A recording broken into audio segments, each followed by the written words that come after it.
el día de hoy les voy a presentar un tema que se llama manejo del reborde alveolar previo a la colocación de implantes.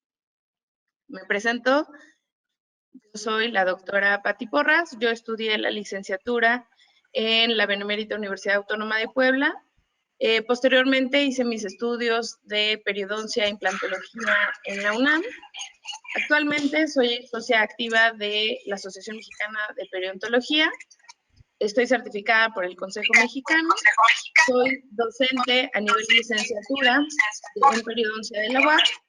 Me gusta, la verdad, dar conferencias a donde me inviten y estoy muy contenta de estar el día de hoy con ustedes.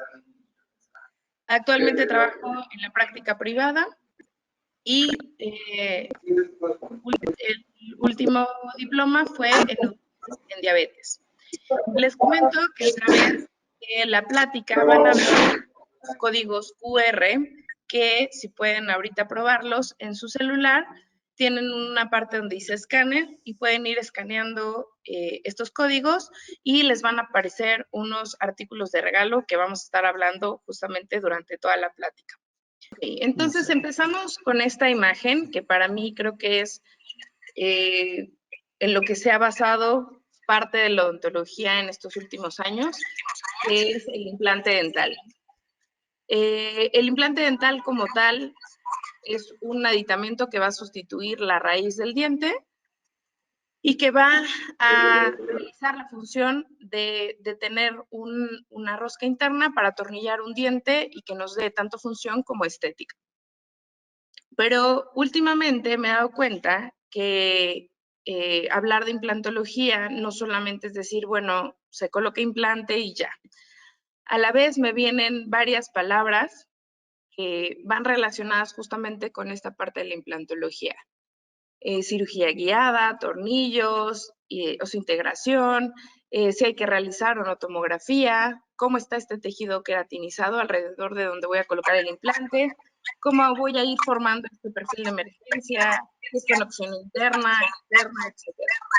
Pues hablar de implantología es todo un mundo y no solamente es, pues, vamos a colocar implante y ya.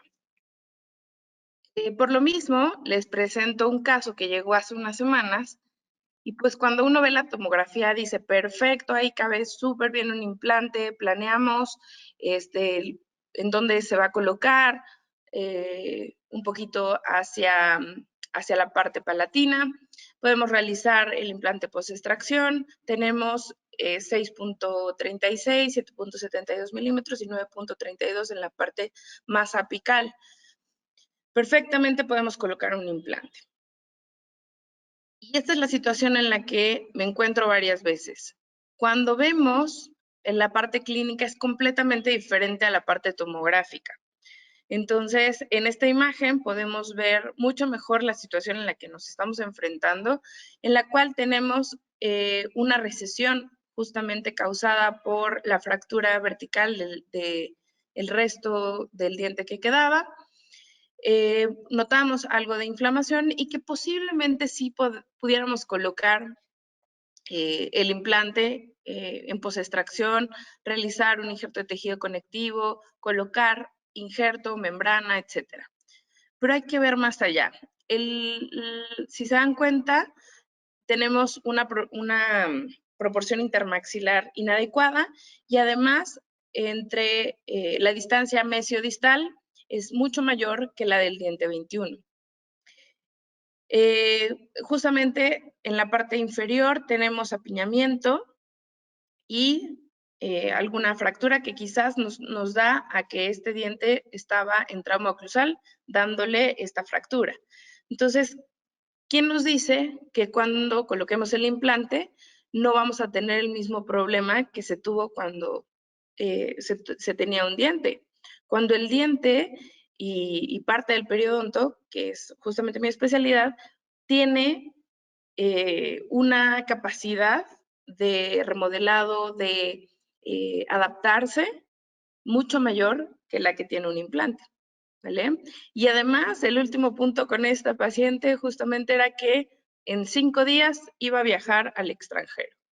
Entonces, son varios puntos que hay que tomar en cuenta antes de querer colocar un implante, antes de pensar en qué vamos a hacer, si vamos a regenerar o no, tenemos que ver todos los puntos.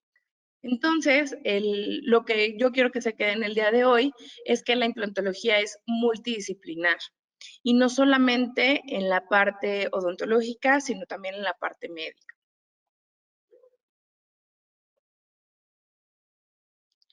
Entonces, vamos a tomar en cuenta ciertos puntos específicos para poder tener una adecuada colocación de implante. Primero, en la situación del paciente, perdón, tenemos que saber si el paciente es candidato a. Llega mucha gente preguntando justamente, ¿soy candidato o no, etcétera? Y para mí yo les puedo decir que todos son candidatos hasta no demostrar lo contrario. Tanto en la parte sistémica, saber si el paciente es, por ejemplo, un paciente con diabetes no controlada o está tomando bifosfonatos desde hace cuánto tiempo, si está tomando anticoagulantes, qué tipo de anticoagulantes, podemos hacer una interconsulta médica, etcétera. Otra situación importante también es el tabaquismo. Tenemos muchos pacientes que fuman más de 10 cigarros al día. Entonces, sí tenemos que crear esta conciencia en que cada vez que tengamos este tipo de pacientes, por ejemplo, fumadores, sí vamos a tener un pronóstico reservado en cuanto al éxito de cualquier tipo de procedimiento, tanto regenerativo como de implantes. Como vimos ahorita en la imagen, tenemos también la situación de los tejidos blandos. Tenemos que saber qué tipo de encía queratinizada tenemos, el fenotipo, si existe algún tipo de cirugía previa y existe algún tipo de cicatriz, cómo están los tejidos de los dientes adyacentes, si tenemos ausencia de cresta ósea en los dientes adyacentes que nos vaya a complicar la situación de la papila, etcétera. Vamos a ir viendo estos puntos más adelante con casos clínicos. Y el día de hoy, pues les quiero hablar sobre los tejidos duros.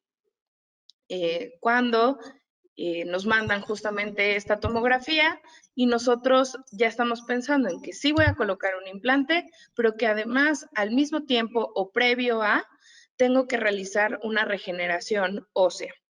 Entonces, hoy les voy a dar algunos tips y algunas situaciones que hay que tomar en cuenta antes de pensar en la colocación de implantes.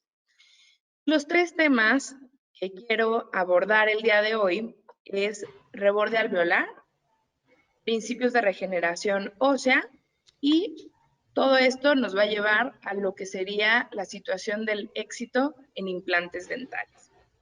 En cuanto al reborde alveolar, sabemos que el hueso como tal es dependiente del diente. Y tenemos diferentes causas de la pérdida dental, como va a ser un diente fracturado, un diente con periodontitis, con absceso periapical, diente con movilidad, diente con lesión endoperio. Y que todos estos, quizás el del diente fracturado no tanto, nos van a llevar a una ausencia de pérdida, a una ausencia, perdón, de hueso previo a la colocación.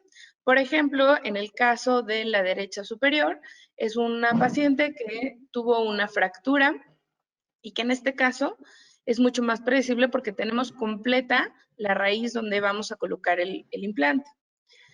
Pero, ¿qué tal cuando tenemos una paciente con periodontitis, donde no tenemos nada de hueso en las zonas interproximales, en los dientes adyacentes, y entonces colocar un implante quizás nos comprometa en la parte estética posteriormente? O una paciente que venía directo para que se le colocara injerto, membrana, etcétera, y cuando vemos los tejidos blandos, tenemos recesiones, involucraciones de furca y una cantidad de hueso impresionante perdido. O bien, como en el videíto que está pasando en la parte inferior derecha, que es una paciente con un tratamiento de conductos, un retratamiento de conductos, las raíces fusionadas y una lesión periapical bastante grande. Entonces, pensar en una colocación de implantes inmediata no es algo ideal en ese caso. Ok, entonces Linde nos escribe un estudio que realizaron en perros y hacen esta comparativa en las semanas que van sucediendo después de la extracción del diente y nos van a determinar que con el tiempo va a irse colapsando este reborde. Vamos a hablar de lo que es reborde alveolar residual como la porción de la cresta alveolar y tejido blando asociados que quedan después de la extracción de los dientes. Como les decía, el hueso es dependiente del diente, es decir, si el diente está en oclusión, va a tener cierta comunicación a través del ligamento periodontal hacia el hueso cortical, hacia el hueso cristal, perdón, recibiendo estas fuerzas y va a haber un remodelado óseo constante. Una vez que no existe el diente, entonces no va a haber esta estimulación para que continúe el remodelado y por lo tanto va a haber un colapso. Entonces ellos estudian que en la primera imagen de la izquierda es la primera semana post-extracción, donde encontramos una matriz como preliminar, por así decirlo, que va a empezar a sellar la parte que sería la parte de la encía. Y además un hueso inmaduro en la parte más apical. Por eso es que siempre les decimos a los pacientes que no hagan enjuagues fuertes o que no realicen esfuerzos, porque el coágulo como tal se va a encontrar dentro del alveolo y va a ir cicatrizando de abajo hacia arriba. Si se pierde este coágulo, entonces el siguiente paso, que sería el tejido de granulación, no se puede formar y por lo tanto la cadena sigue y no se puede formar hueso finalmente. Entonces se forma este coágulo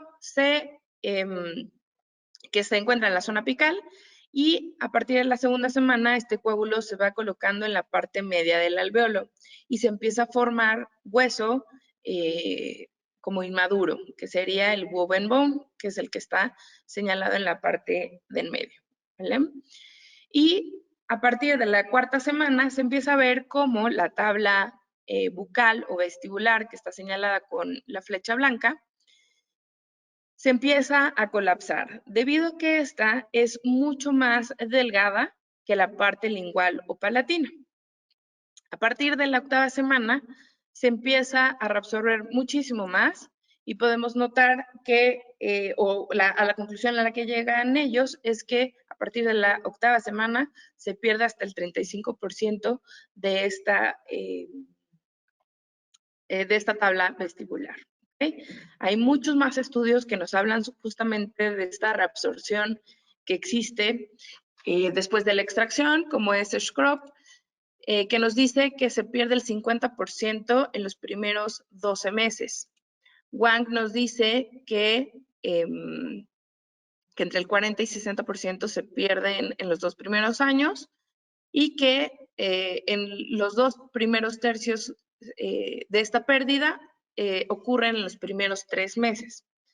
Y que además en la zona maxilar se pierde 0.1 milímetros por año. Por eso es que justamente cuando tenemos un paciente edéntulo en la zona superior y colocamos una prótesis total, con los años va quedando un poco más floja, por así decirlo, porque va siguiendo este colapso debido a que no hay presencia de dientes.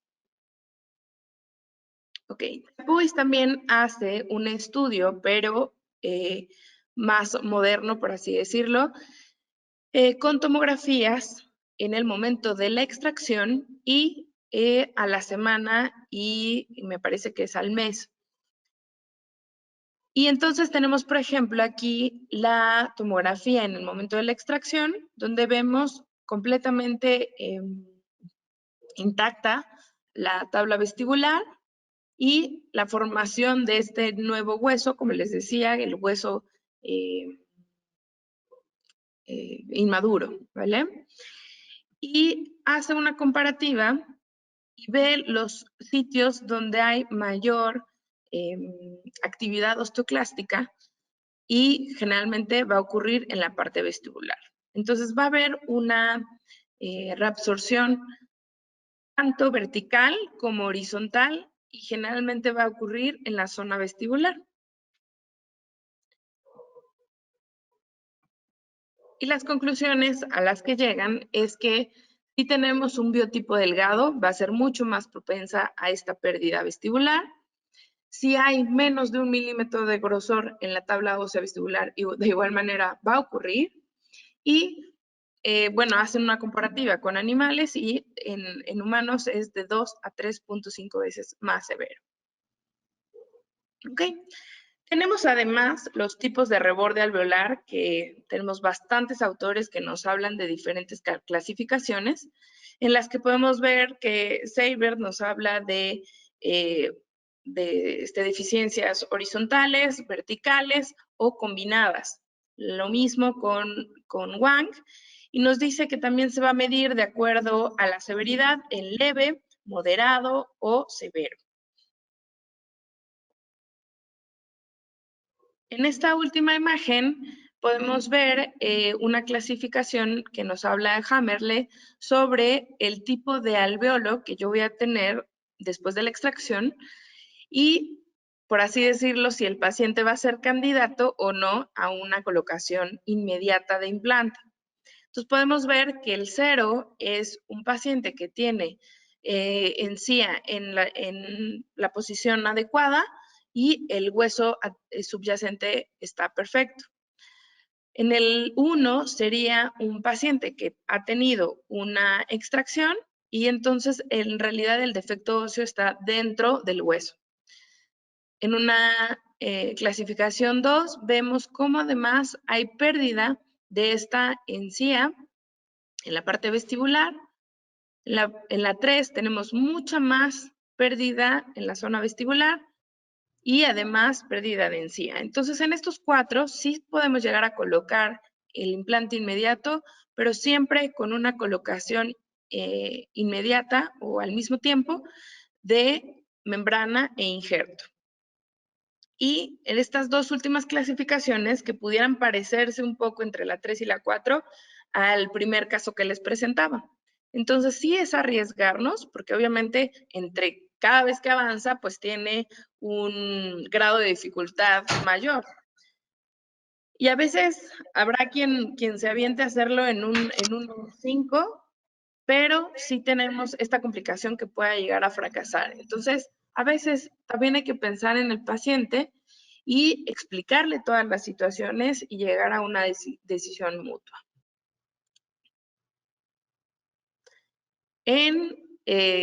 Integrando todas estas clasificaciones, podemos resumirlo a 2 tipos de pérdida, que sería una pérdida horizontal y una pérdida vertical. Y algo justamente en esta imagen que podemos ver que es muy importante es los dientes adyacentes y dónde se encuentra la cresta ósea. Más adelante les voy a explicar sobre por qué es importante, pero siempre fijarnos más allá de solamente el sitio donde estamos trabajando.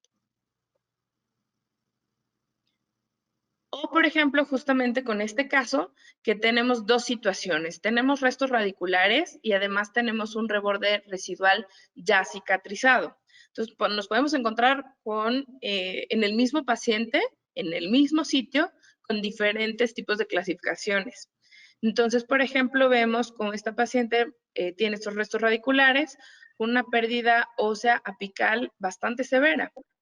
Y listo. Pero si nos damos cuenta, en la parte cervical del diente posee todavía un puente óseo que nos puede ayudar para la generación de nuevo hueso y que haya células que lleguen a regenerar. Y del otro lado podemos ver un reborde residual con una pérdida horizontal bastante severa. Y viéndolo clínicamente, podemos ver el defecto óseo que dejó uno de los restos radiculares y además, pues, esta pérdida.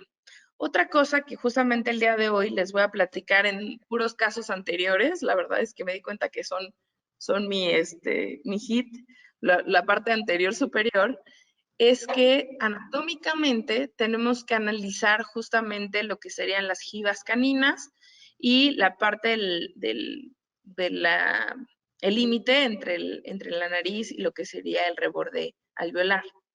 Entonces, sí acordarnos que cuando hay diente, el diente puede ser funcional con este tipo de anatomía, pero cuando vamos a colocar implante, este tipo de anatomía no nos va a funcionar mucho. Les voy a presentar un caso justamente de esa especificación.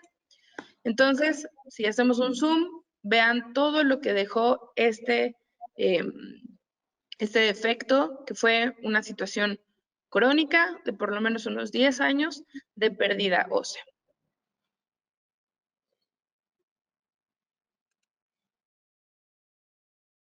Entonces vamos a empezar con lo que serían los principios de regeneración ósea.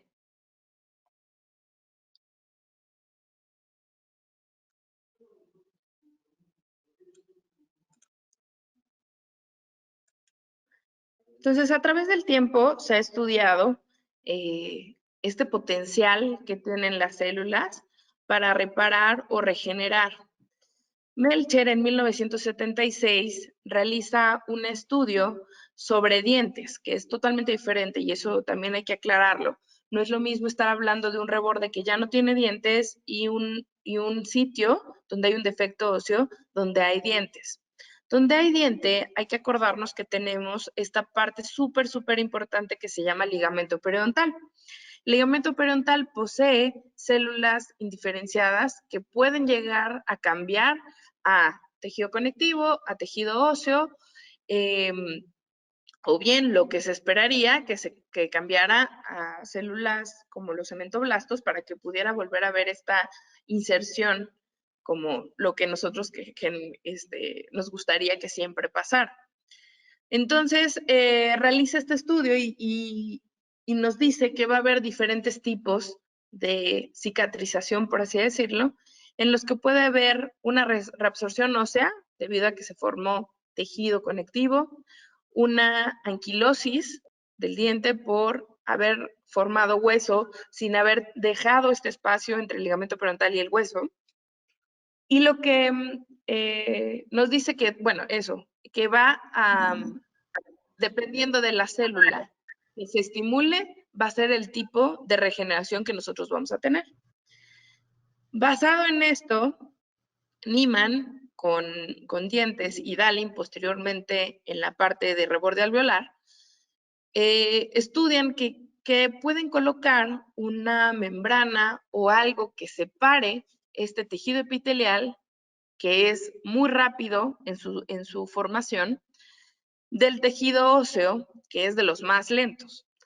Y entonces descubren que puede haber una regeneración nueva, una regeneración ósea, si nosotros hacemos este compartimento y dejando que estas células de ligamento que les comentaba cambiaran a hueso. Entonces aplican estos conocimientos de Melcher en lo que sería regeneración tisular guiada y regeneración ósea. Y descubren que el ligamento periodontal es una de los compartimentos más importantes para que se regenere y remodele. Posteriormente, primero estas aplicaciones de regeneración tisular guiada eran basadas en membranas que tenían que volver a hacer una apertura, o sea, que eran no reabsorbibles. Entonces tenían que haber dos cirugías en el mismo sitio.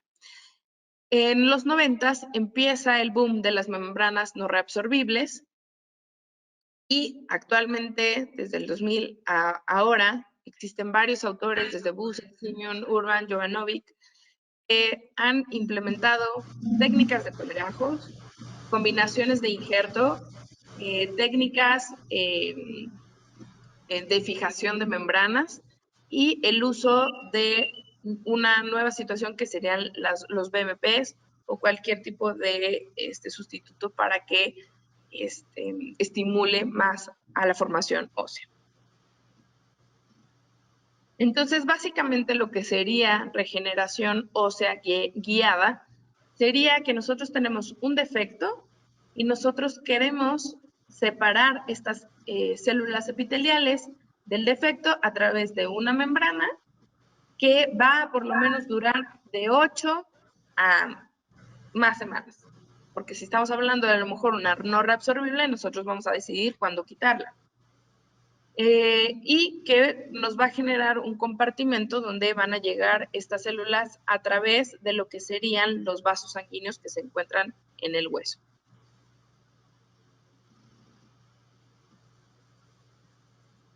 ¿Me podrían ayudar otra vez con un micrófono que anda por ahí, por favor?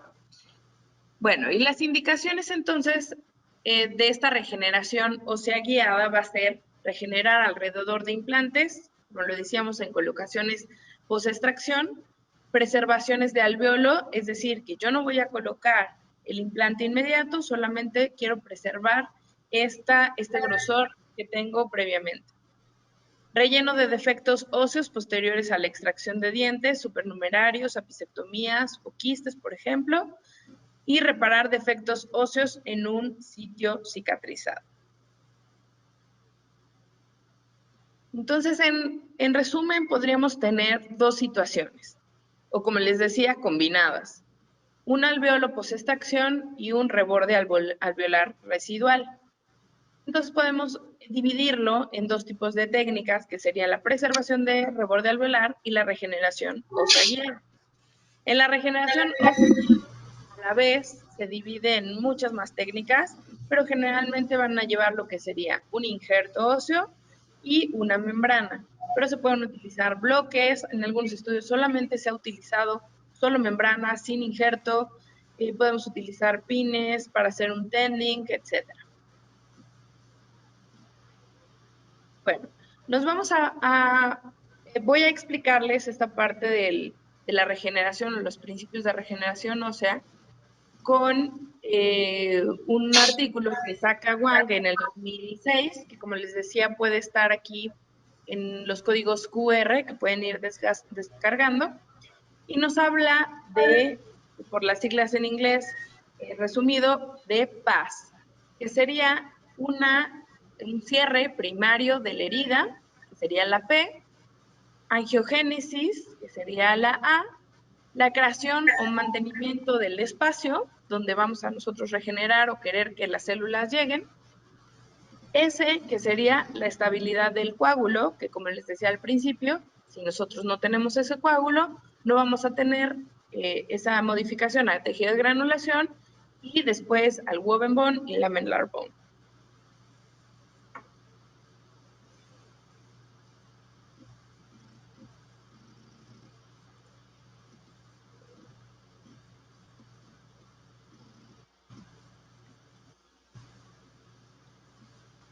Ok, entonces en el cierre primario vamos a tener varias situaciones que sería, o bueno, que yo quise resumir, que sería el diseño del colgajo, liberación del colgajo, la sutura que vamos a tener para que haya un cierre verdadero y no haya contaminación, y el control de la inflamación. En cuanto al diseño del colgajo, vamos a tener que vamos a hacer una incisión cristal. Además, vamos a hacer dos liberatrices para que nosotros lleguemos a ver lo que tenemos de defecto y podamos llegar a rellenar el sitio correctamente. Además, vamos a hacer una liberación del periósteo para poder tener esta pasividad de nuestro colgajo. ¿Para qué nos va a ayudar, como les decía, este diseño de colgajo? Para incrementar el acceso al hueso, disminuir la tensión cuando nosotros volvamos a suturar y reposicionar el colgajo más allá de lo que nosotros teníamos antes, porque vamos a colocar más material, entonces no va a cerrar en la misma posición. Y justamente en estas imágenes podemos ver diferentes tipos de colgajo. Uno en el cual no hay liberatriz en una zona y en la otra sí tenemos liberatriz. Una donde las liberatrices son inmediatamente en el sitio donde nosotros vamos a realizar la extracción, o bien preservando la papila, como por ejemplo se encuentra en la imagen de la derecha, preservando la papila del diente adyacente, y realizando la regeneración en el sitio que nosotros queremos, que en este caso es la colocación de implantes.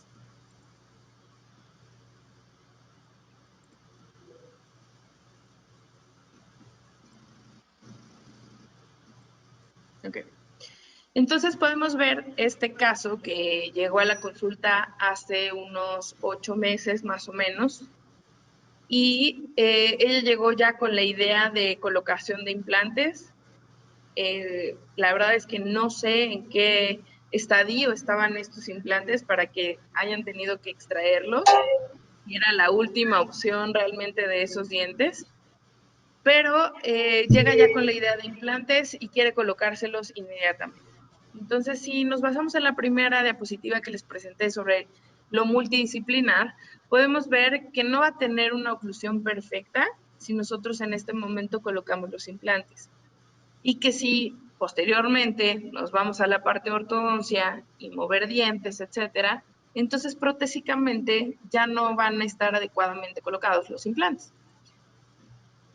Esta es la situación tomográfica de la paciente, donde sí vemos que hay una ligera biprotrusión, y que si nosotros tratáramos de colocar los implantes inmediatamente, tendríamos muchas cuerdas fuera del hueso. Entonces, lo ideal es planear bien y, si la paciente lo acepta, integrar hasta el equipo de ortodoncia para que mejore las situaciones y posteriormente hacer una regeneración y colocación de implantes. Aquí vemos los cortes de la tomografía, donde vemos que todavía es un hueso relativamente inmaduro y que sí tenemos algo de colapso.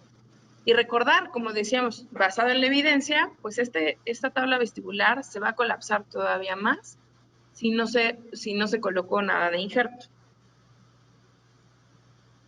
Vemos aquí otros cortes, donde, como les decía, quizás sí pudimos haberlos colocado, pero la situación oclusal no era la adecuada, y además es quedarnos un poco cortos a la parte anatómica que les decía, que esta curva es normal cuando nosotros tenemos dientes, es funcional cuando tenemos dientes. Sin embargo, cuando queremos implantes, nos vamos a quedar por fuera del hueso. Entonces, la paciente accede a tener ortodoncia y estamos a la mitad del tratamiento, y decidimos realizar la regeneración ósea, esperando estos 6 a 9 meses para que cuando ella termine su tratamiento, nosotros podamos colocar los implantes y ir jugando con esta parte oclusal. Entonces, planeamos el diseño de colgajo con 2 liberatrices y una crestal que se pegue un poco más hacia palatino. Con rojo les puse las situaciones en las que no debemos realizar las incisiones, es decir, muy bucal o incisiones liberatrices que vayan en medio del diente adyacente. ¿Qué va a pasar? Que después vamos a tener recesiones en los dientes adyacentes, o bien un tipo de colgajo donde las liberatrices se encuentren, ¿sale? Esas serían las situaciones donde no debemos de realizar el colgajo. Entonces planeamos realizar esta incisión más hacia palatino. Acordémonos que la parte palatina está fija al hueso, y la parte bucal nosotros la podemos liberar a través de la línea mucogingival y toda la parte muscular que tenemos. Entonces realizamos esta incisión y realizamos 2 liberatrices en la parte distal de forma trapezoidal, y nos encontramos, y ahora sí podemos ver el tipo de defecto en el que estamos. Y si nos damos cuenta, quizás este diente también ha sufrido esta parte tanto de ortodoncia, porque la paciente ya había tenido ortodoncia previa, y la situación que haya pasado con estos centrales quizás también afectó al lateral. Entonces podemos aprovechar justamente a regenerar, es una regeneración tisular en los dientes que tenemos.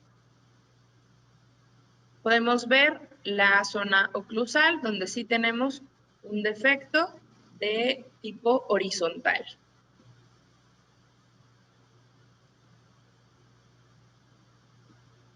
Y en cuanto a la sutura, lo que les decía, me voy a adelantar un poco porque es parte del cierre primario, pero la sutura tiene que ser pasiva.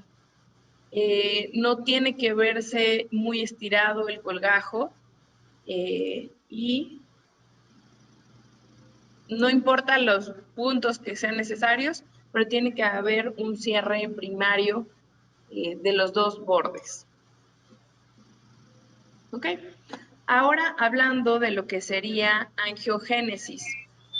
La angiogénesis va a ser las células que van a llegar al sitio o que nosotros queremos que lleguen, que van a ser las mesenquimatosas indiferenciadas, que se van a convertir en osteoblastos o en osteoclastos, y los injertos óseos que nosotros vamos a colocar, que además de generar mantenimiento del espacio, que lo vamos a ver en la siguiente letra del PAS, también van a conducir a que estas células se formen alrededor de estos injertos. Hablando de células, vamos a ver, o como lo comentábamos al principio, primero hay una formación del coágulo, tejido de granulación, posteriormente una matriz osteoide que se va a convertir en un hueso inmaduro para posteriormente convertirse en un hueso maduro con todas las situaciones de las osteonas, etcétera, en un hueso funcional. Entonces, sabremos que nosotros vamos a tener un sitio receptor que va a tener, va a estar vascularizado y de estos vasos van a venir estas células también. Entonces, ¿qué es importante? Que nosotros tengamos un sitio receptor que va a ser proveedor de células, pero además que nosotros tengamos un colgajo intacto con el periósteo que va a tener células por todos lados, para que nos ayude como a que lleguen las células indiferenciadas y empecemos a formar un hueso. Existe una fresa que utiliza mucho Buser y Urban, que se utiliza con el contrángulo y hace estas cribaciones en la parte de la cresta, como lo vamos a ver en esta imagen. Me gusta mucho utilizarla porque justamente hace las cribaciones del mismo tamaño y en la profundidad necesaria para llegar de la cortical a lo que sería el hueso esponjoso donde van a estar los vasos. Hay varios artículos que mencionan que no es necesario que exista estas cribaciones, sin embargo, me parece lógico que nosotros llevemos más irrigación celular a el sitio donde nosotros vamos a colocar posteriormente este hueso, este injerto. ¿Ok? Y hablando pues de injertos óseos, existen 4 tipos principalmente. Que va a ser el autoinjerto, que va a venir de nuestra misma, de nuestro mismo cuerpo. Autoinjerto. El aloinjerto, que va a ser de de la misma especie, y genoinjerto, que va a ser de otra especie, como por ejemplo animal, y los aloplásticos. Ahorita que les comentaba de las cribaciones, se pueden realizar con fresas de bola, sin problema. Hay diferentes tipos de fresas, no sé, a lo mejor una del número 4, más o menos puede funcionar perfectamente. No siempre se tiene que utilizar esa fresa, podemos utilizar fresas de baja sin problema. Ok. Entonces, en cuanto a los autoinjertos, tenemos diferentes tipos, que va a ser cortical, esponjoso o combinado. Y las características ideales que va a tener este gold standard, que es el autoinjerto, va a ser la osteogénesis, es decir, que va a tener células propias que van a diferenciarse y o que ya son osteoblastos o osteoclastos que van a ayudar al remodelado. Osteoinducción y osteoconducción, es decir, que van a generar que haya este remodelado. O que van a enviar ciertas señales para que lleguen otras células. En este caso, otra ventaja es que poseen nula capacidad antigénica por obtenerse pues del mismo individuo. ¿Cuáles van a ser estas desventajas? Una, que tiene una rápida tasa de reabsorción, necesitamos una intervención adicional y pues a la vez va a haber poca disponibilidad. ¿Qué pasa con los autoinjertos? Que si nosotros quisiéramos rellenar todo el sitio o que quisiéramos regenerar todo un sitio con solamente autoinjerto, se va a reabsorber y ni siquiera vamos a ganar lo que nosotros queríamos. Entonces, por eso es que se hacen ahora combinaciones de injertos. Estos injertos los podemos tomar de manera intraoral en el mentón, tuberosidad maxilar, rama, rebordes dentulos o toros. Y extraoral en, por ejemplo, la cresta ilíaca, que ya creo que no se hace mucho. Okay. En cuanto a los aloinjertos, pueden ser corticales, esponjosos o corticoesponjosos. Estos van a proceder de un individuo de la misma especie y tienen la propiedad de oseoinducción. La desventaja que tienen es que pueden llegar a tener una posible transmisión de enfermedades que ha ido bajando con el tiempo porque en realidad las maneras de esterilización pues han cambiado con el tiempo, ¿no? Pero era un problema que existía al principio que se comenzó con estos aloinjertos. Y como les decía, pues necesitan un procesamiento especial para eliminar la capacidad antigénica. De hecho, los aloinjertos no son aceptados en algunos países. Y hay dos tipos, principalmente, que son mineralizados congelados secados y desmineralizado congelado secado, ¿vale? Tenemos lo que son los genoinjertos, que para mí es uno de los favoritos, y pueden ser corticales esponjosos, son de origen animal, que generalmente va a ser bovino, equino, porcino y coralino. Su característica principal va a ser la osteoconducción, es decir, que van a atraer a las células a que se formen alrededor de los injertos. No necesita una segunda intervención, que es una buena ventaja.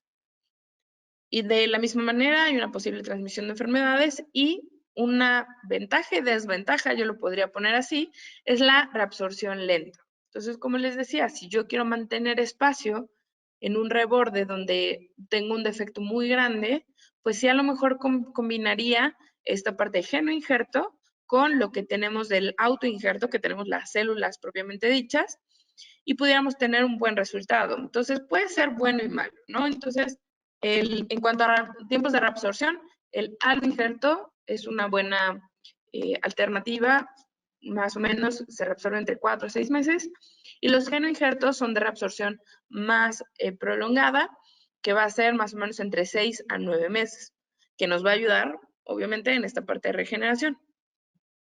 En cuanto a el injerto que tiene Hyoscine, es el AOS.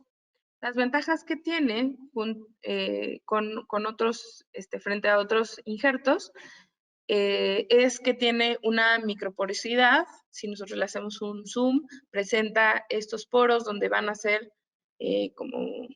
como nichos donde las células se pueden quedar ahí, y además va a poder haber una como transmisión de fluidos que van a llevar o sea, que es dada por la irrigación, ¿vale? Tenemos también que tiene mucha permeabilidad con la sangre, entonces si lo podemos ver en comparativa con otras compañías, pues vemos que es bastante hidrofílico.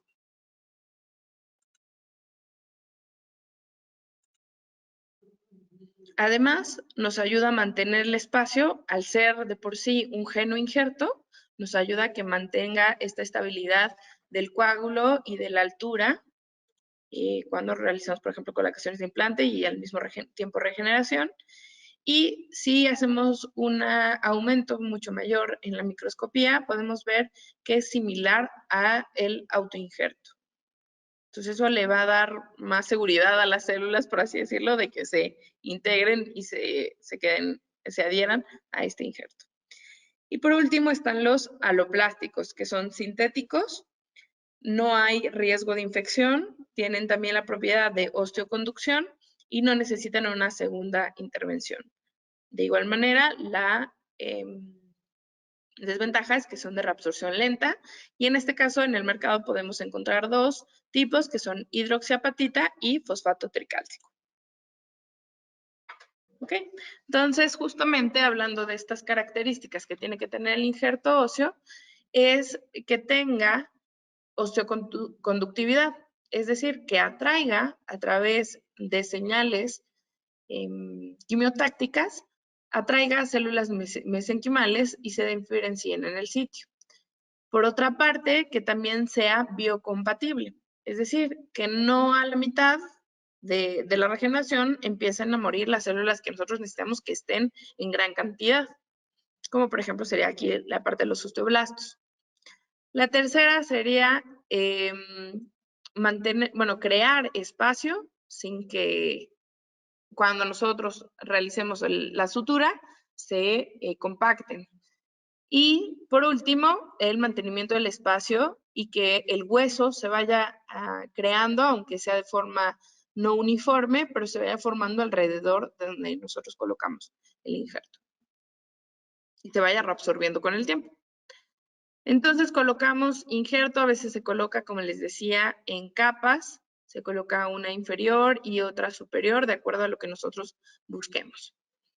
Ahora, en cuanto a la estabilidad, vamos a hablar de membranas e injertos óseos nuevamente. Estas membranas tienen que ser biocompatibles, oclusivas, que se integren a los tejidos adecuadamente y no tengan una respuesta inadecuada, que sean de fácil manejo para el clínico, que tengan la capacidad de crear este espacio y que haya un manejo eficiente de la adhesión y colonización microbiana durante el tratamiento de la regeneración. Ayer justamente leía un artículo sobre la parte oclusiva. Existen diferentes tipos de membrana, pero nos decían que este artículo que es mejor que sí sea algo porosa, pero no que no esté completamente cerrada. ¿Por qué? Porque también vamos a necesitar de esta irrigación y de esta repoblación celular a través del colgajo. Entonces tenemos dos tipos de membrana que son las no reabsorbibles, como son las de PTFE o las de titanio, y las reabsorbibles que van a ser naturales y sintéticas. Las más utilizadas en este caso son las membranas de colágeno y van a haber de dos tipos que en resumen son como fibras de colágeno que van a estar entrelazadas y otras que van a estar más en forma lineal. Justamente Hyoscine maneja este tipo de membranas de titanio que de acuerdo a la situación en la que nosotros nos encontremos, podemos utilizarlas ya sea de una pared, 2 o 3 paredes y van atornilladas completamente en el implante. Entonces, ¿qué tenemos que tener para, como mínimo de requisito para que nosotros podamos utilizar este tipo de membranas? Que nuestro implante haya tenido una estabilidad primaria adecuada, que tengamos hueso, por lo menos en la zona apical, para que tengamos cierto tipo de irrigación que llegue a la zona cervical.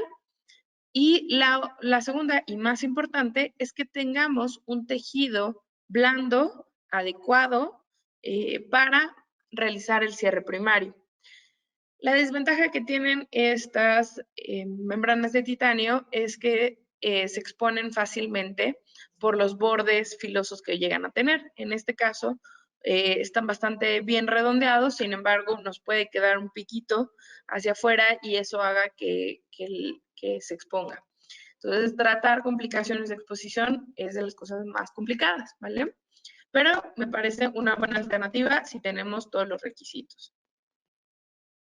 Y como les decía, esta parte de las membranas de colágeno se ha estudiado y sigue todavía en investigación.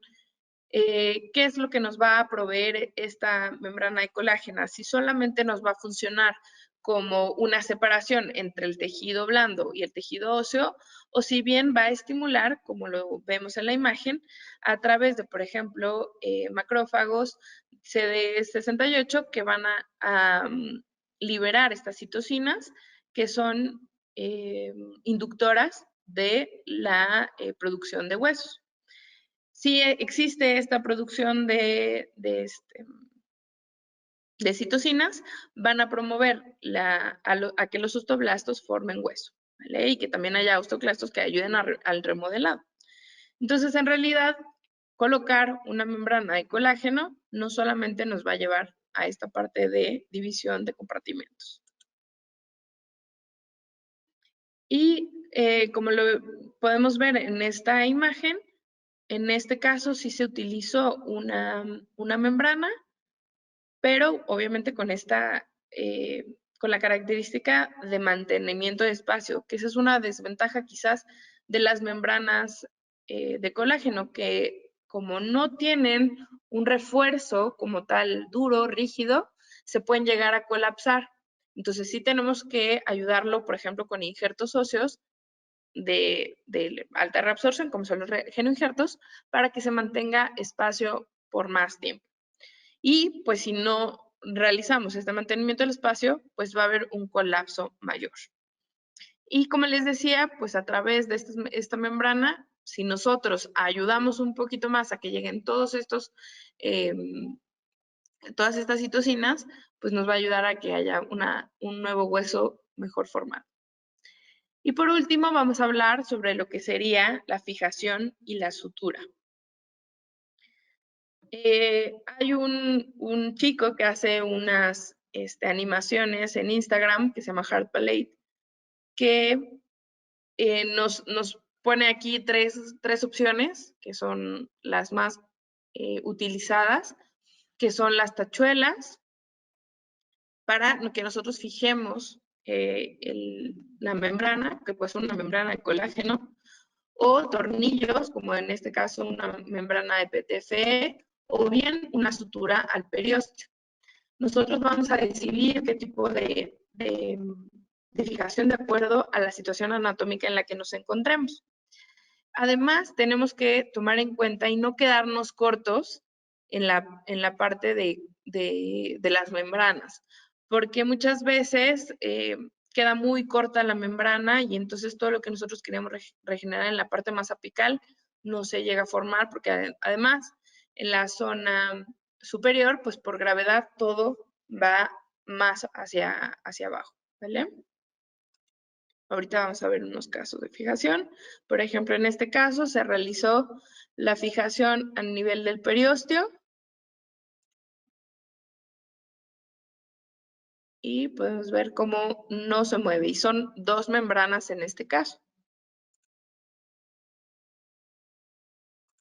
Ahora, algo que justamente les quiero compartir, que me compartió la paciente conforme pasaban los días antes de la visita de retiro de puntos, y vemos cómo tiene un hematoma en el labio, una inflamación considerable, y vemos cómo justamente en esta zona hubo un como sangrado constante, donde posteriormente cicatrizó, no por primera intención como nosotros hubiéramos querido a través de esta sutura pasiva, y en ese sitio hubo justamente un poquito de desplazamiento de este injerto óseo, que podemos decir que en los demás sitios se epitelizó y está perfecto, pero sí, la sutura para mí es creo que de las cosas más importantes de todo el proceso de regeneración ósea guiada, y que sí tenemos que no darle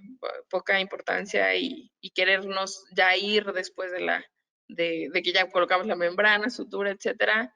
Esta es la parte más importante y con más dedicación. Entonces les voy a presentar una serie de casos que me han como sucedido en algunas cirugías y cosas que les quisiera compartir. Ok, entonces por ejemplo tenemos este caso donde la paciente perdió 2 dientes y una de las colegas realizó la preservación alveolar en el momento de la extracción. Pero si se dan cuenta, tuvo una cicatrización no muy adecuada, se invaginó demasiado el tejido epitelial justamente en esta zona. Entonces, cuando nosotros quisimos realizar esta apertura o este diseño colgajo, pues nos encontramos con 2 invaginaciones, ¿no?, en el futuro. Si vemos, el tejido está todavía inmaduro y aún así, con la preservación alveolar, no logramos conseguir el grosor que deberíamos. De hecho, más adelante les voy a comentar eso. Vemos aquí el diseño de colgajo, trapezoidal y las cribaciones que les decía. Colocamos el injerto y la membrana. Lo podemos ver del lado. Esta membrana sí fue fijada con tornillos en la parte más apical. Y esta sería la sutura. Entonces, si se dan cuenta, tenemos aquí una línea de cicatrización y además la futura línea de cicatrización en la que ya hicimos esta cirugía. Entonces, esta sería para mí una pequeña complicación porque para alzar el colgajo sí estaba bastante queratinizado para poder alzar esa parte, ¿no? Tenemos también este caso donde la paciente se presenta con un diente extruido, con movilidad grado 2, una resina filtrada, una cicatriz de fístula a nivel apical, en realidad bastante bien la salud periodontal, pero presentaba una bolsa de 6 milímetros en la parte mesial, y una lesión que nos daba a deducir que quizás tuviera un conducto lateral. Podemos ver justamente en la fotografía el conducto lateral. Estuvimos con endodoncia al mismo tiempo y sí nos dijo que tenía un pronóstico bastante reservado. Igual prótesis en la parte de rehabilitación. Nos comentó que no era conveniente quedarnos con este diente. Y realizamos la preservación de alveolo con con injerto, halo injerto y membrana de colágeno. Y aquí voy a que en este momento yo creía que todo había quedado hermoso y bien bonito, pero en realidad me quedé corta en la parte de la membrana. Entonces, creo que en este caso hubiera sido mejor, porque anatómicamente, como les decía, en esta zona va a haber una curva. Entonces, sí creo que ahora me hubiera gustado poner una membrana mucho más larga y mucho más injerto, no solamente en el sitio del alveolo, ¿vale? Que aparte era un alveolo difícil para poder colocar un implante. Realizamos la sutura, y cuando nosotros realizamos la planeación implantológica, podemos ver que sí tenemos bastante hueso ganado, pero cuando lo vemos en la parte, en este corte, sí podemos ver que tenemos bastante hueso en la zona medial, pero ¿qué tal apical? Como que nos faltó justamente en esta curvita anatómica que yo les comentaba. Entonces, ahora cambiaría completamente el manejo de este alveolo post-extracción. De todos modos, bueno, planeamos la colocación de implante, hacemos un levantamiento de colgajo, realizamos el fresado, colocamos los pines de paralelismo para ver en cómo nos encontramos anatómicamente a través de una radiografía, colocamos el implante y colocamos más injerto y una membrana y volvemos a suturar. Esta sería la cicatrización a los 15 días. Colocamos el tornillo de cicatrización a los 3 meses y empezamos a jugar con el tejido blando con la colocación de un provisional y tomamos la impresión de este perfil de emergencia y colocamos la prótesis definitiva y en este caso fue a los 16 meses la fotografía después de la rehabilitación.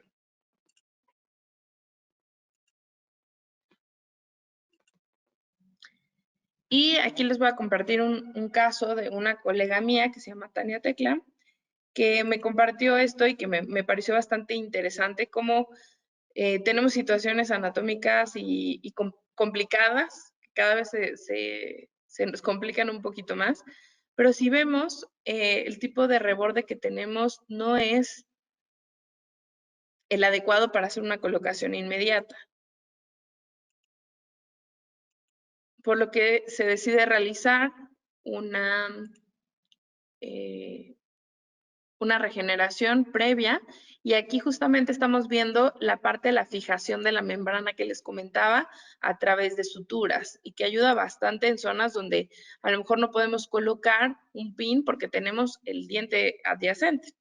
Aquí vemos los resultados de la tomografía, donde está una ganancia en sentido horizontal, bastante ideal para poder realizar la colocación del implante. ¿Ok? Entonces, como les decía, todos somos candidatos a implantes mientras no se demuestre lo contrario y mientras no hagamos situaciones que generen que nosotros podamos colocar el implante.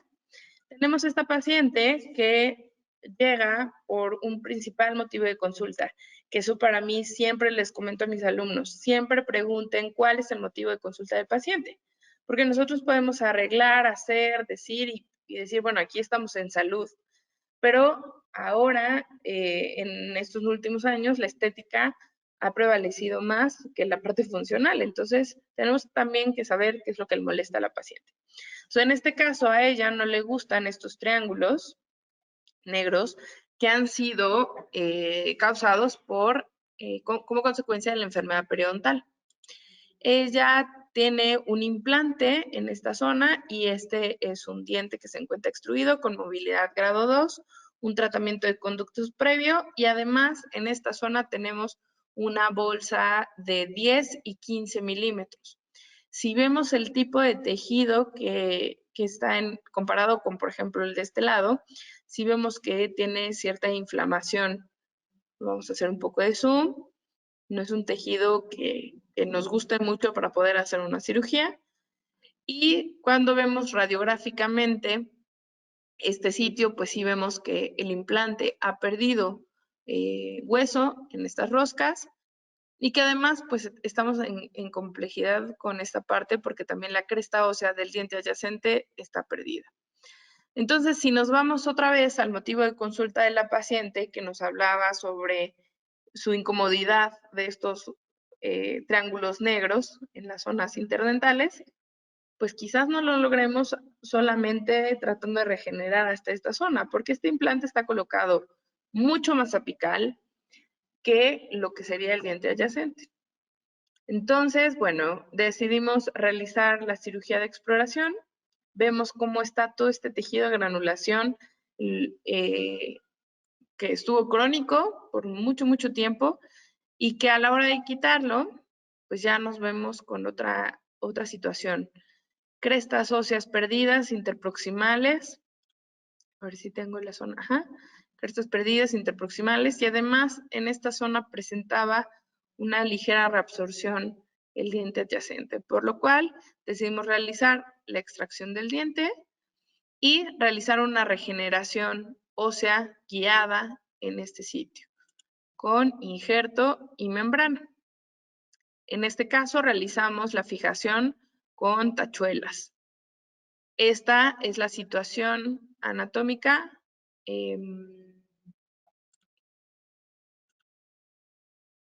Creo que esta fue 8 meses después, justamente, donde vemos la ganancia a nivel horizontal. ¿Okay? Y entonces ahora sí, en este momento yo puedo colocar implante y jugar más con los tejidos blandos porque el nivel óseo va a estar mucho más alto que en lo que estábamos inicialmente.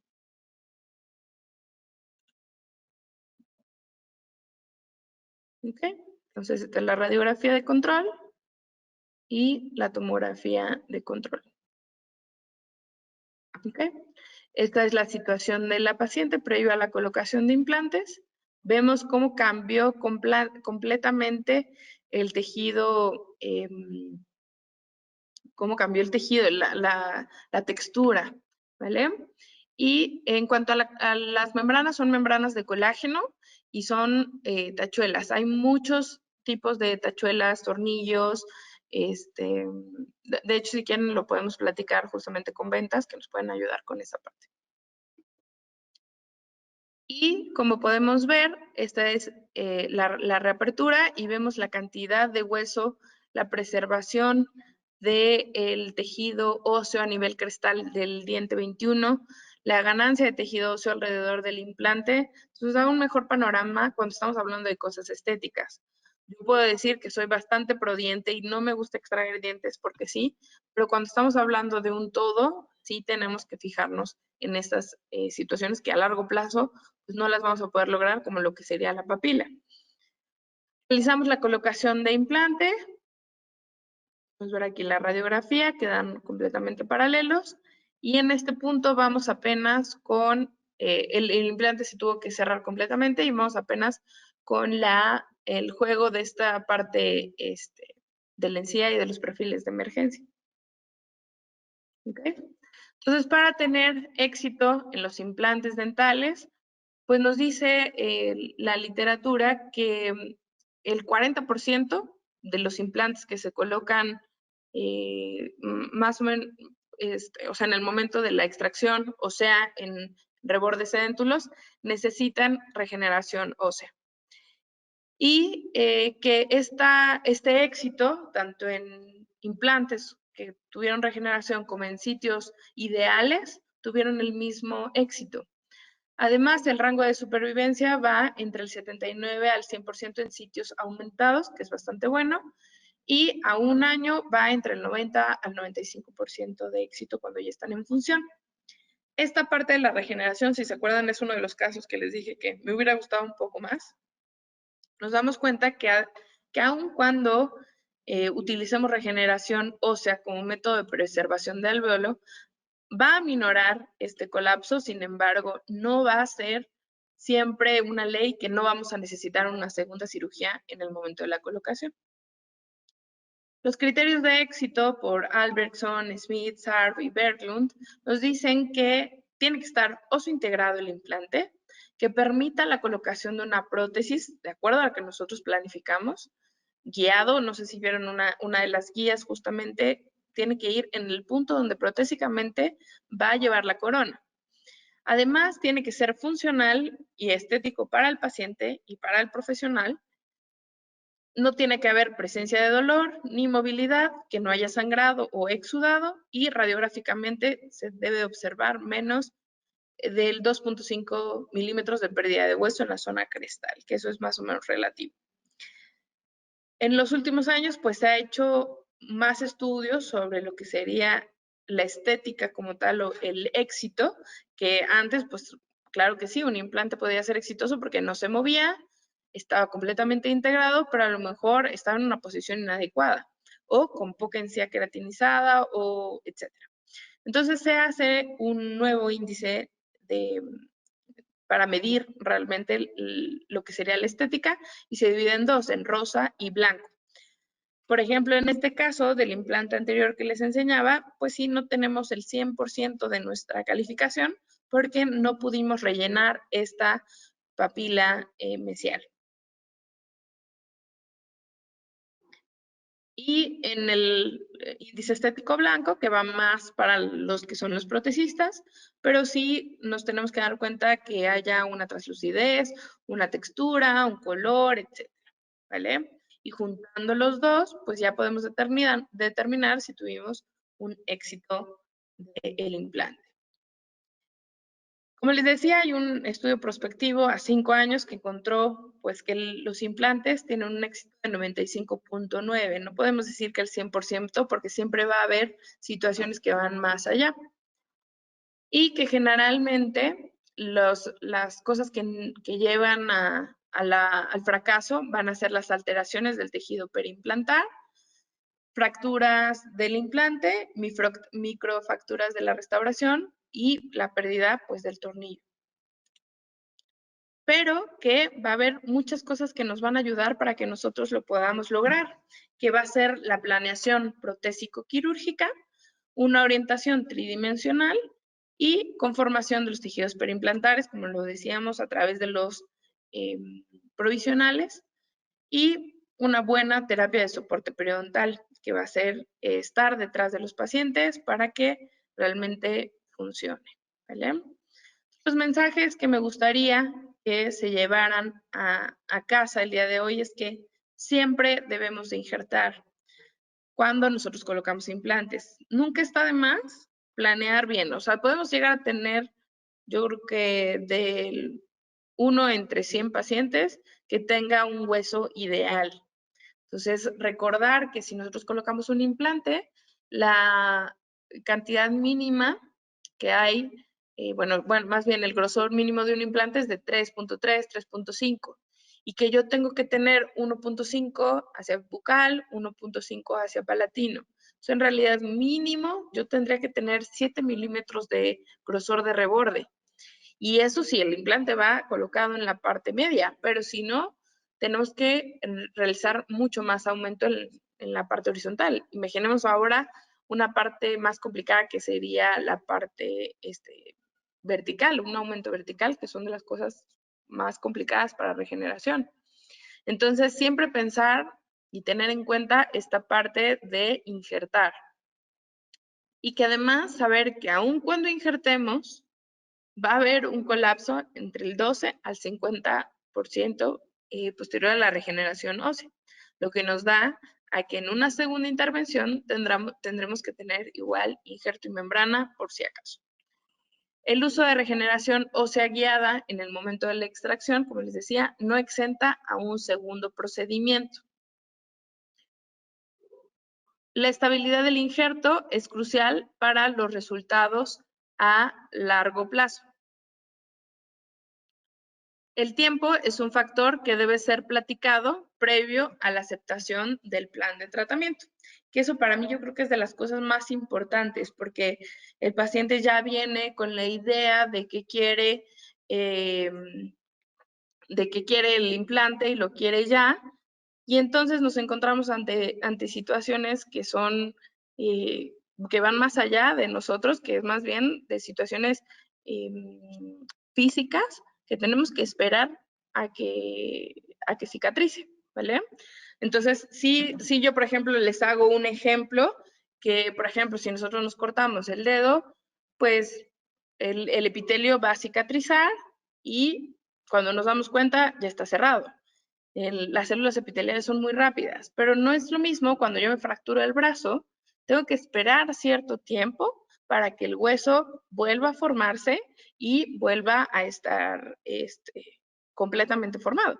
Entonces, sí, creo que es una parte muy, muy, muy importante porque si nos vamos, por ejemplo, al caso, a cualquiera de los casos, por lo menos es un año, año y medio en el que el paciente va a tener que estar en tratamiento.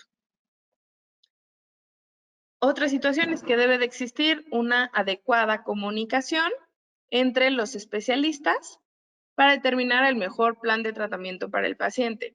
No tengan miedo de ofrecerles ortodoncia.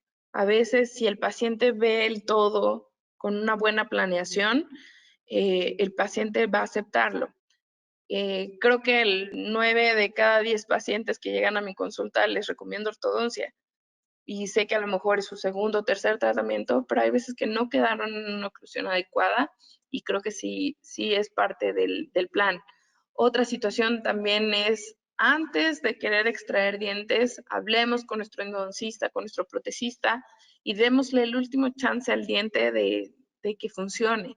Si no funciona, sí podemos dar esta opción del implante, pero primero seamos prudentes, seamos conservadores y en caso de que no, pues sí podamos nosotros ofrecer. No escatimar en injerto ni en membranas, como ya les mencioné en los casos clínicos que les presenté, pues sí, a veces por miedo de que el paciente no acepte, por no organizarme bien, no planear bien la cirugía, pues no tenemos estos aditamentos que nos van a ayudar para el éxito. Entonces, lo ideal es no escatimar y siempre tener un poco de más en caso de que nos quede, y no quedarnos con menos, ¿vale? Conocer la biología ósea para aplicarla en procedimientos de regeneración ósea guiada. Hoy les presenté un resumen de lo que sería esta comunicación entre células, pero en realidad tenemos que saber bien qué es lo que va a pasar para que nosotros lo podamos transmitir traducido a los pacientes. Si nosotros realizamos esta regeneración ósea, membrana bien bonito, tal, y el paciente te dice, bueno, ¿y cuándo me va a colocar el implante? y tú le dices, bueno, en 9 meses nos vemos y no se lo comentaste antes, el paciente pues obviamente va a estar molesto porque no va a saber, o no sabía que llevaba tanto esta parte de la cicatrización. Entonces creo que sí es algo que se tiene que comentar, pero va más bien basado en la evidencia que pues debemos de saber antes de aplicar este tipo de terapias quirúrgicas. Además, como les decía, explicar con detenimiento y por escrito las situaciones que pueden ocurrir durante la cicatrización. Cuando estamos hablando de liberar colgajos, vamos a estar tocando ciertas fibras musculares, el periósteo, etcétera, las cuales van a generar una inflamación muy grave y por lo tanto el paciente tiene que saber que puede haber moretones, puede haber sangrado, etcétera. Entonces, creo que se tiene que explicar perfectamente, de acuerdo a los conocimientos, lo que va a pasar, ¿sí? Y estar mejor informados a que después que usted no me dijo que me iba a inflamar, usted no me dijo que me iba a salir un moretón, etc., ¿no? Entonces, creo que sí es algo bastante importante. Y esta es la bibliografía. Y muchísimas gracias. Es un gusto haberla tenido con nosotros. De igual manera, doctores, gracias por su preferencia. No se olviden que vamos a tener un poco más de contenido en lo que resta del mes. Por lo tanto, manténganse al tanto de los temas. Y les deseamos de parte de Hyosen que tengan una hermosa tarde. Doctora, de nuevo, muchísimas gracias. Gracias a todos. Que tengan bonito día.